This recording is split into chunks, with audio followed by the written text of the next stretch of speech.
Salve, salve família vascaína, estamos começando mais um conteúdo de Vasco aqui no canal Mineiro Vascaíno, já com a seguinte pergunta para você responder aí nos comentários. Quem substitui Pablo Verratti? O artilheiro do Vasco está suspenso, né? Foi expulso injustamente ali, acabou levando o segundo amarelo durante a partida e cumpre suspensão automática nesta quinta-feira contra o Cuiabá. E aí, quem vai para o lugar dele? Coloque aí a sua opinião. Vamos conferir a projetada do Mineiro, né? Para não ficar utilizando a tabela dos outros, eu fiz a nossa própria tabela e vamos conferir que o Cuiabá tem um desfalque importante para o jogo desta quinta-feira. Bora então, roda a vinheta, produção.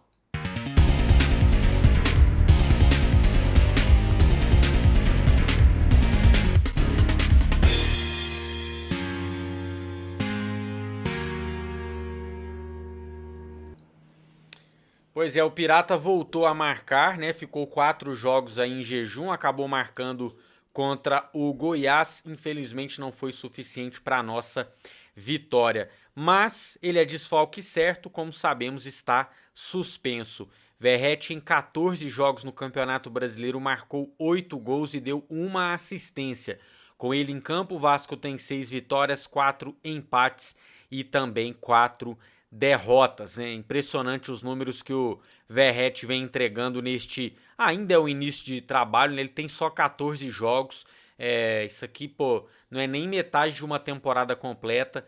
Então é um início muito bom do Pirata. Mesmo o time com todos os problemas, ele vem entregando os números. E para o seu lugar, temos 2 substitutos prováveis aqui. Atenção, muita gente falando do Ryan, está na seleção. Muita gente falando Figueiredo, está na seleção. E quem mais que poderia fazer a função ali? Eu só vejo Sebastião Ferreira e o Alex Teixeira, né, que já fez essa função, falso 9 ali, em alguns momentos da carreira. Eu acho que o Seba, inclusive, veja bem, não é o que eu quero. Eu acho que ele sai na frente na cabeça do Ramon pelas características, porque tem que ter um cara para brigar pela bola aérea. O Vasco depende muito dessa bola quebrada ali na frente, então tem que ter alguém que sustente ela ali.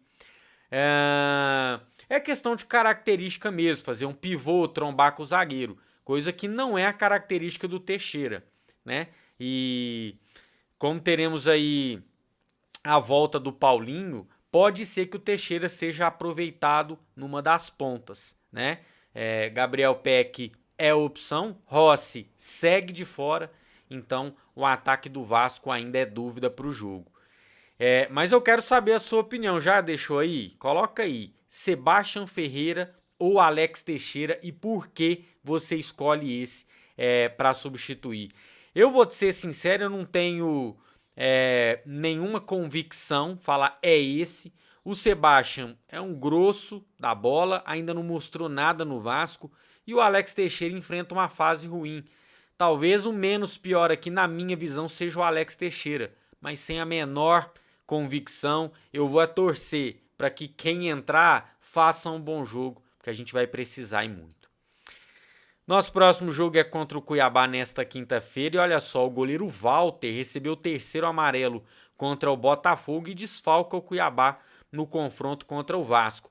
Quem viu os melhores momentos da partida que o Cuiabá vence o Botafogo no Newton Santos viu que o Walter foi importantíssimo para o Cuiabá manter o resultado. O Botafogo em vários momentos pressionou o Cuiabá. E o substituto na meta, segundo o Globo Esporte, será o João Carlos, reserva natural na posição. O camisa 21 não entra em campo desde 4 de março, então um goleiro completamente sem ritmo de jogo, quando foi titular ainda pelo estadual. Por enquanto, esta é a única baixa para o técnico Antônio Oliveira, pois não há lesionados nem outros suspensos. Pô, mas eu acho um desfalque assim, não só pelo Walter, que, como eu disse, fez um partidão contra o Botafogo, mas pelo substituto não jogar desde março. A gente sabe que goleiro, zagueiro, é uma posição que sem ritmo de jogo pode falhar muito no tempo de bola, numa questão posicional. Então, ponto positivo pra gente. Resta aproveitar. Se eu sou o treinador e vejo essa notícia aqui, eu já falo, ó, eu quero muito chute no gol. Clareou, é para bater, não é para ficar penteando bola, não é para ficar procurando toda hora o companheiro, não. É para queimar pro gol. Claro, se tiver um companheiro muito à vontade para fazer o gol, passa. Mas se não, é para chutar na meta e testar o goleiro João Carlos. E aqui a projetada no Mineiro, família, é o seguinte. Entendam, 14 pontos. Pô, Mineiro, você tá maluco. Isso aqui é para não depender de ninguém. Se a gente fizer menos que 14, nós vamos depender de outros times não terem pontuado também, né? Agora, para depender só da gente, sem ficar olhando tabela, são 14 pontos. E aí, os últimos jogos, ó, Cuiabá fora, eu projetei 1 ponto, um empate. E aí, se o Vasco ganha, a gente adianta 2 pontos na tabela projetada. Se a gente perde, a gente fica devendo mais 1. É assim que funciona a projetada até o final. Então, 1 ponto contra o Cuiabá fora. Vitória no Clássico de segunda-feira em São Januário. Botafogo, a gente joga em casa, o Botafogo não vive um bom momento. É hora de jogar esse Clássico na raça e vencer. O Vasco tem plenas condições. Cruzeiro fora, coloquei 1 ponto da humildade, um empatezinho. América Mineiro em casa. Aqui, se o Vasco, eu já falei, se o Vasco não vence esse jogo, aí, meu amigo, complica de vez, né? Aí o negócio que é impossível vai ficar matematicamente inviável. Atlético fora, Atlético Paranaense. Não projetei pontos. Lá, qualquer coisa que a gente arrumar é lucro, porque aqui eu acho que a gente vai sair com a derrota. Corinthians em casa quebrando o tabu. 3 pontos. Temos que vencer o Corinthians. Não tem como. Grêmio fora. Nenhum ponto. Aqui, de novo. Contra Atlético Paranaense fora e Grêmio fora, qualquer coisa que a gente conseguir é lucro. E fechando a nossa participação na Série A contra o Bragantino, 3 pontos. Lembrando, isso aqui é para fazer 14, somar os 45 no final e não depender de outros resultados.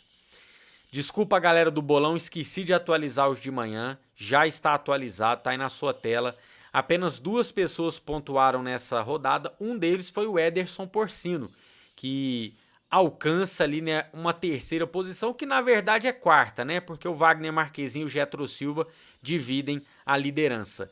Se o campeonato terminasse hoje, esses 5 aqui garantiriam a premiação oficial, que é essa premiação aqui, ó, tá? Mas tem muita gente colada, então não desistam, vão até o final. Ainda tem 8 jogos, você pode somar ainda 160 pontos, é muito ponto. Então, boa sorte para todo mundo. E você que ainda não é membro do canal, seja membro e dispute a premiação no nosso bolão. O que eu vou falar aqui chega a ser engraçado, porque tudo tá mostrando para eu não acreditar mais. O próprio Vasco, a tabela, as outras equipes que vêm reagindo, né? Cruzeiro tá pontuando, Cuiabá desgarrando, enfim, outras equipes estão reagindo e a gente caindo de produção. Uma tabela difícil do Vasco até o final, então tudo aponta para eu não acreditar. Mas aqui dentro é um negócio que não deixa, cara, é impressionante. Eu tento desligar, eu tento assistir outra coisa e 2 minutos, 5 minutos, 10 minutos, eu já tô pensando de novo nessa situação do Vasco. Então, eu vou seguir o coração, cara. Enquanto o coração não mandar, eu não vou desistir. Matematicamente, estamos muito vivos. Muito vivos. É difícil, mas estamos vivos. Agora, desistir, jogar a toalha, vamos ver até quando o guerreirão aqui vai aguentar, né? Porque esse coração aqui já sofreu pra caramba. Vamos ver se ele vai aguentar mais, né? Sofrer por futebol, né? Em 2023. É isso que a gente escolheu pra vida. Bom, você que perdeu a nossa primeira edição de hoje, tem informações quentes lá. Vou deixar o card passando ali no cantinho da tela.